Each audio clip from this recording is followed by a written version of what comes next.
नमस्कार मंडळी, तर आपण आता आहोत बहाडोली गावामध्ये आणि आपण बघताय समोर खूप सुंदरचं दृश्य आहे. हिरवळाचं दृश्य आपण बघू शकता. आणि तुम्हाला मी एक सुंदर अशी गोष्ट दाखवत आहे, ती म्हणजे पावसाळू आंबे. हे बघा मित्रांनो, इथे किती सुंदर पावसाळे आंबे वाजलेले आहेत, बघू शकता आपण. इथे झूम करून दाखवत आपल्या मंडळींना. बघा बघा मित्रांनो, आणखी याच्यामध्ये आंबे लागलेले आहेत. आणि हा आंबा मी मागच्या वर्षीच लावला होता शेतीवरती आणि त्याला हे 2 आंबे आलेले आहेत. आणि त्याच्यानुसार इथे पण बघू शकता, इथे 2 आंबे झालेले आहेत. बघितलं तर मंडळींना पावसाळे आंबे. चला आता मी तुम्हाला पुढे घेऊन जातोय आपल्या जांभूळ बागेमध्ये. चला चला तर मित्रांनो, बघूयात आता आपण जांभूळ हिवाळी. ही बघा मित्रांनो, आपण बघतोय किती सुंदर अशी ही जांभळाची बाग. आम्ही गेल्या मागील 10 वर्षापासून मेहनत करतोय ह्या बागेसाठी. आणि 5 वर्षापूर्वीचे हे रोपं लावलेले आहेत बहाडोली गावामध्ये, बहाडोली किनीपाडा. इथे आपण पाहतोय किती सुंदर हा नजारा आहे.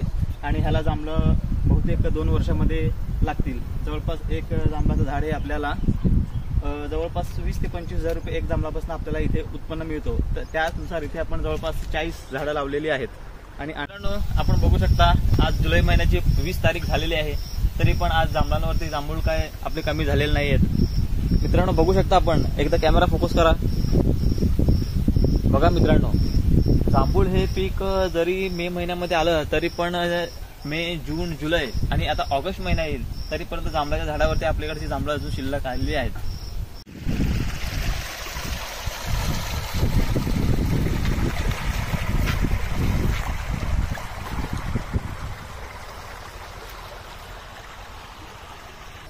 एकदा शेवटचं परत बघून घ्या आंबे.